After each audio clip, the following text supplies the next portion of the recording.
Monster Hunter Wilds has released and people are loving it. Performance problems, the game is too easy crowd are posting from low rank, and conflicting opinions on this kid. But the intro to Monster Hunter Wilds has glaring issues. A lot of it is to be expected. If you've ever played a Monster Hunter game, you would know that the intro to most games is extremely slow. Wilds has pushed this even further. Before Monster Hunter World, most games had you do tedious amounts of gathering, hunting neutral monsters, and crafting. It was sort of a basic tutorial before you got to the monster hunting tutorial. Worlds had this as well, but less so. You had a few tasks here and there, then just got to hunting different monsters.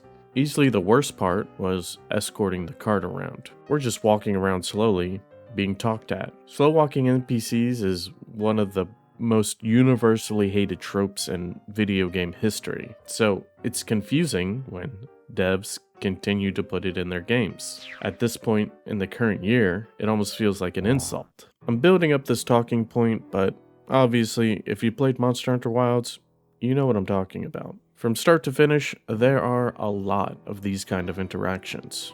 It wouldn't be so bad if it was broken up between segments, which it is, but the segments need to be longer, which leads to the other problem. The segments between each story beat are too short because killing low rank monsters is pretty easy, which is to be expected of low rank. But we're usually tasked with killing just one monster before the next story beat. So it's dialogue, short fight, dialogue, and so on. Combination of these slow escort quests with short monster fights leads me to believe that the Monster Hunter series is in need of a serious change in formula. But you can't do this to me. With over 1 million players at one time, it's safe to say that Monster Hunter is pretty mainstream. So I have to ask, at what point do we scrap the tutorial and the handholding? We don't need to remove low rank or make the monsters harder, we just need more freedom to be left to our own devices. I can't help but use Elden Ring as an example. There's a story in Elden Ring, but it's easy to skip over it and just do what you want to do. A few selected NPCs give you some dialogue that is needed to get a gist of what's going on, and then you're just on your own until you stumble upon the next NPC. Monster Hunter Wilds seems to do the opposite. It'll bonk you on the head over and over with dialogue, why we're doing what we're doing, and teaching everything you need to know about the game. Each time you're brought to an area, you're forced into a long walking scripted event that explores maybe 5% of the entire map, and you're held hostage here. You can't go too far away from the NPCs because they'll pull you back in. Stop it. Stop it. Once you're done with that, you're allowed to go hunt, but only certain monsters. The game will actively try to stop you from hunting monsters that aren't authorized yet. Just a little side note here, I like the guild authorization aspect to the story, but if I can't hunt a monster, then just make them not appear until the story calls for it. I wanted to hunt an Uthaduna at one point in the story, and I was constantly spammed with this monster is not authorized to be hunted, and eventually they fled out of the map before I could kill them. The amount of railroading this game does would have you think you're playing a story-based game. If a game is going to restrain you as much as Monster Hunter Wilds does, then the story better be amazing. The story, however, is pretty mid. It's a step up from the usual, but that's not a high bar to clear. There are definitely some great moments in the later half of the story, but it's hard to stay motivated. Monster Hunter Wilds seems to just fight against itself constantly through the story. You have times in the story that build up momentum to hunt the current threat. You do so, and then we stop everything we're doing to talk about it. About the threat just neutralized, why are things happening the way they are, and then begin to hint at the next current threat. This flow seems to repeat itself till the story is over. Build momentum, kill monster, and then reset momentum. However, Monster Hunter Wilds cleans up well and shows off how the game should play in the later half of high rank, being tasked with investigating monsters and raising your rank.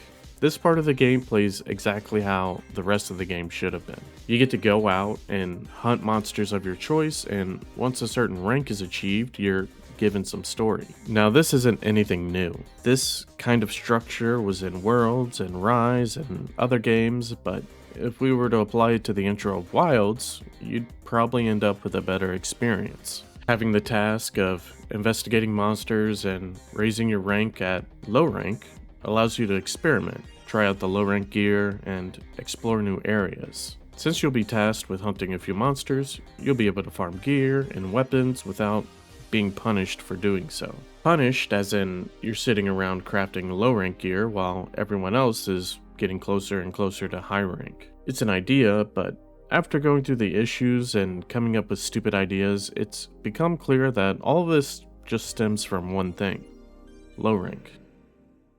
Let's circle back to what I said before, scrapping the tutorial and talking about Elden Ring. Low rank is designed to be easy and to teach you how to play Monster Hunter, but does it have to be that way? Most From Software games do the bare minimum on informing you, the player, how to play the game. Dark Souls, when it first came out, was a rude awakening for gamers, bringing us face to face with challenging content where we could only rely on our own determination. Then we got Dark Souls 3 and Elden Ring. Both of these games still provided challenging content in their own ways. From Software respects that the people playing their game have played previous entries of the series. The monsters and the bosses are tuned in a way that assumes you'll have an idea on how to beat them from the previous games, and will sometimes turn that around on you. I want to make it clear that I don't want Monster Hunter to transition to a Souls clone or anything like that. The point that I'm making is that I want Monster Hunter to respect the player. Each Monster Hunter game assumes you're clueless, that this is your first Monster Hunter game you've ever played, which for returning players makes most of the intro a drag. Capcom again seems to do the opposite of From Software.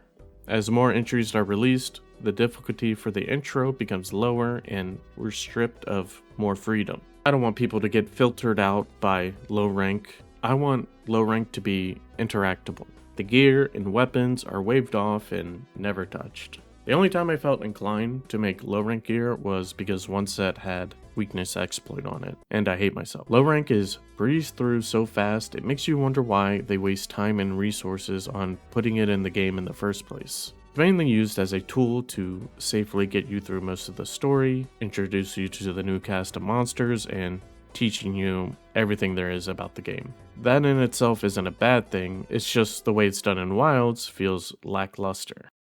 But to sum it all up, because I feel like I've taken a few detours, Monster Hunter needs a change in formula when it comes to the tutorial, aka low rank. What we need is more freedom, less railroading from the story, put the armor and weapons found in low rank to more use, and respect player experience. I'm not going to be upset spending more time in low rank if the experience is worth it. If it's engaging and fun, who cares if we're in high rank or low rank? I do agree with reviewers saying the game might be on the easier side for low rank and maybe the early parts of high rank. But as I said before, low rank is supposed to be on the easier side. They're more or less wrong when it comes to the end game of high rank. Tempered Apexes will cart your whole team out. I'm not opposed to the more story-heavy Monster Hunter if it has better pacing between story and hunting. I thoroughly enjoyed a lot about the lore involved with the Guardians and the area itself, and the problems I've discussed here are tied specifically to the start of a new Monster Hunter game, which we experience maybe every 2 to 3 years. The end game is a blast, and I haven't let the slower intro take away from my overall experience of the game. It's a great game, barring the performance issues. That's what I've come up with, but I'm not a genius or anything. If you hate my ideas, that's fair. For me personally, I hate to criticize something, but bring zero kind of solutions to the table. Criticizing something is the easy part. Anyone can do it. Working towards a solution that makes everyone happy is impossible. But we can't let perfection be the enemy of progress. Of course, I could totally be off base here, because I just watched Gwen69 take 35 minutes to kill a Hirabami. If each one of my low rank hunts took over 30 minutes, then yeah, I guess low rank is working as intended and the pacing works. What are your thoughts on the early side of this game? Is it too easy, too hard, too much story? Or feel free to just tell me I'm an idiot who huffed too much glue as a child. Big shout out to the Patreon, and thanks to you for watching. I'll see you later.